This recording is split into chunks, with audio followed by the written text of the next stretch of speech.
खुलुमबाय गिबियावनो नोंथांमोन बयनिसिमबो गोजोन फुंबिलिनि गाहाम हामलायनायखौ बावहरनायजों लोगोसे सोरजि द क्रिएटिविटी चेनेलाव बरायनानै लाग्रोनाय जालायबाय। दिनै माखासे गोनांथार खौरांफोरखौ नोंथांमोननि सिगाङाव फोरमायथिना होनो आवगायनाय जालायबाय।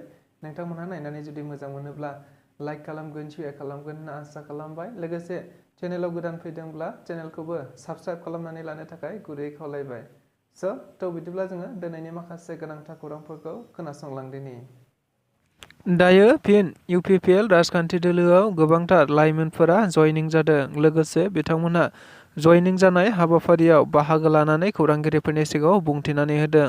थारैनो BTR सरकारनि प्रमद बर' दैदेननाय BTR सरकारा दायो जिबायदि थांखि आरो नोजोरखौ लानानै सरकारखौ खुंबाय थादों, बियो थारैनो लाइमोनफोरनि आरो गोरिब गुन्द्राफोरनि थाखाय जोबोद गोनांथार होननानै बुंथिनानै होदों। जायनि थाखायनो UPPL राजखान्थि दोलोआव बिथांमोनहा जयनिं जादों होननानैबो बुंथिनानै होदों। मख'नो गोनांदि आथिखालाव गुबुन गुबुन राजखान्थि दोलोफोरा गावबा गावनि राजखान्थि दोलोफोरखौ राफोद खालामनांगौखौ नोजोर बोनानै बेबायदिनो गुबुन गुबुन समाव बायदि हाबाफारि लाबोदों। लोगोसे जयनिं हाबाफारिफोरखौबो बिथांमोनहा स्रें स्रें लाबोफाबाय थादों। जायखौ नोजोर बोनानैनो गुबुन गुबुन थाखोनि सोद्रोमा दैदेनगिरिफोराबो गावबा गाव राजखान्थि दोलोफोरखौ सायख'नानै लानानै गावबा गाव राजखान्थि दोलोफोराव जयनिं जाहैदों। नंगौ, बेबायदिनो मैयाबो आरोबाव माखासे मानि लाइमोनफोरा UPPL राजखान्थि दोलोआव जयनिं जादों होनना मिथिनो मोननाय जादों। जेराव बिथांमोनहा जयनिं जाखांनायनि उनाव खौरांगिरिफोरनि गेजेराव बुंथिनानै होनाय बायदिब्ला थारैनो आथिखाल BTR सरकारखौ दैदेनबाय थानाय प्रमद बर'आ जेरैबायदि जाबायदि थांखिखौ लानानै हाबा मावगासिनो दङ, जेराव बड'फा सुपार 50 जाय सुपार 50खौ आजमलमोननि आमोलावसो खोनानो मोनोमोन, नाथाय दायो प्रमद बर' दैदेननाय BTR सरकारावबो बेबायदि सुपार 50खौ मोननो हाबाय। जायनि गेजेरजों ओनसोलाव थानाय गोबां दुखिया न'खरनि सुबुंफोराबो गोजौ थाखोनि सिमांखौ नुनो हासिगोन एबा गोरिब थाखोनि न'खरफोराबो डाक्टर, इन्जिनियार आरो गुबुन गुबुन गोजौ थाखोनि आनजादफोरखौ ओरैनो बेसेन नाङा लाफानो सिमां नुनो हानाय जाबाय होननानै बुंथिनानै होदों। लोगोसे बेनि थाखायनो UPPL राजखान्थि दोलोआव प्रमद बर' दैदेननाय BTR सरकारखौ सापर्ट होनांगौ होननानैनो बिथांमोना UPPL राजखान्थि दोलोआव जयनिं जादों होननानैबो खौरां बिजोंफोरनि गेजेरजों बुंथिनायखौ नुनो मोननाय जादों। BTRनि गाहाय मावफुं सोद्रोमा प्रमद बर'नि गोख्रों नोजोर होनायजोंनो दायो BTRआव जेरैबायदि खोथा होदों बेबायदिनो हानि खामानिखौ मावफुंगासिनो दङ। नंगौ, BTRनि बयनिख्रुइबो देरसिन जेंनायानो जादों हा आरो बे हाखौ नोजोर बोनानैनो BTR सरकारा जेरैबायदि खोथा होनाय बेबायदिनो दायो BTR ओनसोलाव 100% हानि जेंनाखौ फोजोबनांगौखौ नोजोर बोनानैनो मैयाबो आरोबाव चिरां जिल्लानि सिङाव थानाय निसिमा हालामाव गासै 195 न'खरफोरनो हानि फोरमान बिलाइखौ गथायनानै होबावदों। नंगौ, बे बाथ्राखौ थारैनो मैया मोनसे हानि फोरमान बिलाइ राननाय हाबाफारियाव बाहागो लानानै बुंथिनानै होदों BTRनि हाग्रा बिफाननि मावफुं सोद्रोमा रनजित बसुमतारी बिथाङा। मिथिनो मोननाय बायदिब्ला BTR सरकारा आथिखालाव हानि जेंनाखौ गिबि सारियाव दोननानै गोबांथार बेबायदि हानि फोरमान बिलाइफोरखौ आथिखालाव BTR ओनसोलाव 100% फोजोबस्रांनांगौखौ नोजोर बोनानैनो हाबाफारि मावबोबाय थादों। बेबायदिनो दायो गोबांथार रोजा रोजा सुबुंफोरनो हानि फोरमान बिलाइ राननाय जाबाय होननानैबो बिथांमोनहा बुंथिदों आरो खौरां बिजोंफोरनि गेजेरजों मिथिनो मोनबाय थानाय जादों।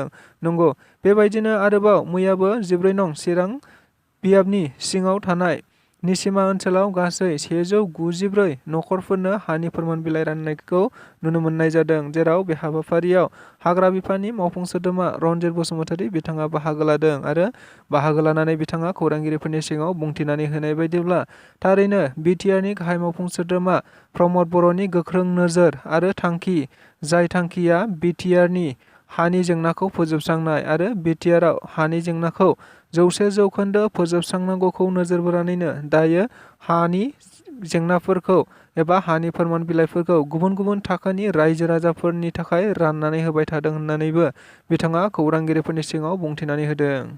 जयनिं हाबाफारि आरो जयनिं हाबाफारि। नंगौ, दायो 2024 मायथाइयाव जानो गोनां MP बिसायख'थिया खाथिनिफ्राय खाथिसिन सफैगासिनो दङ आरो बेखौ नोजोर बोनानैनो गुबुन गुबुन राजखान्थि दोलोफोराबो एबा गुबुन गुबुन सोद्रोमा आरो दैदेनगिरिफ्राबो गावबा गाव राजखान्थि दोलोफोरखौ सोलायबाय थानायखौ नुनो मोननाय जादों। बेनिफ्रायनो गुबुना गुबुन राजखान्थि दोलोआव आरो गुबुना गुबुन राजखान्थि दोलोआव बास्लायलाय थांलाय फैलाय जाबाय थानायखौ नुनो मोनबाय थानाय जादों। नंगौ, बे राजखान्थि दोहौआ थारैनो फैबाय थानाय 2024 मायथाइयाव जानो गोनां MP बिसायख'थिखौनो लानानै जादों होननानै बुंब्लाबो बारा बुंनाय जानाय नङा। नंगौ, बेबायदिनो मैयाबो आरोबाव BPF राजखान्थि दोलोआव गोबांथार सुबुंफोरा जयनिं जादों होनना मिथिनो मोननाय जादों, जेराव मिथिनो मोननाय बायदिब्ला बे जयनिं हाबाफारियाव गुबैयै UPPL आरो BJP दोलोनि दैदेनगिरि आरो सोद्रोमाफोरा राजखान्थि सोलायनानै BPF राजखान्थि दोलोआव जयनिं जादों होनना मिथिनो मोननाय जादों। मख'नो गोनांदि मैयानि बे जयनिं हाबाफारिया गुबैयै चिरां जिल्लानि सिङाव थानाय बाथौ खेराइ रिजर्टआव जादों होनना मिथिदों, जेराव बे हाबाफारियाव गासै 1200निबो बांसिन UPPL आरो BJPनि दैदेनगिरि सोद्रोमाफोरा BPF राजखान्थि दोलोआव जयनिं जादों होननाबो मिथिनो मोननाय जादों, जेराव BPFनि गाहाय हाग्रामा महिलारि बिथाङा बाहागो लानानै जयनिं जानाय हाबाफारिफोरखौ बरायनानै लादों। लोगोसे बे हाबाफारियावनो BPFनि दैदेनगिरि कास्टम बसुमतारी बिथाङाबो बाहागो लानानै गावसिनि राजखान्थि दोलोआव जयनिं जानाय सोद्रोमाफोरखौ गांफा आर'नाइ आरो गावसिनि बेजनि गेजेरजों बरायनानै लादों होननानैबो मिथिनो मोननाय जादों। मख'नो गोनांदि बे हाबाफारिनि गेजेरजोंनो बिथांमोना खौरांगिरिफोरनि सिगाङाव बुंथिनानै होनाय बायदिब्ला थारैनो UPPL राजखान्थि दोलो एबा BTR सरकारा दासिम जेबो खामानि मावनो हायाखै एबा रायजो राजाफ्रा UPPL राजखान्थि दोलोनिफ्राय एबा BTR सरकारनिफ्राय जेबो जौगानाय खामानि मोननो हायाखै, जायनि थाखायनो दायो BTR सरकार एबा UPPLआ सरकार थासेयावबो BPFआ सरकार गैयियावबो लोब लोब मानसिफोरा जयनिं जाफैगासिनो दं होननानैबो बिथांमोनहा बुंथिनानै होबावदों। बेनिखायनो फैबाय थानाय राजखान्थि एबा बिसायख'थिफोराव UPPL राजखान्थि दोलोआ गोरलैयैनो जेनगोन आरो फैबाय थानाय MP बिसायख'थियावबो BPF राजखान्थि दोलोआनो क'क्राझार आरो दरं उदालगुरि मोन्नैबो बियाबाव देरहागोन होननानैबो बिथांमोनहा बुंथिनानै होबावदों।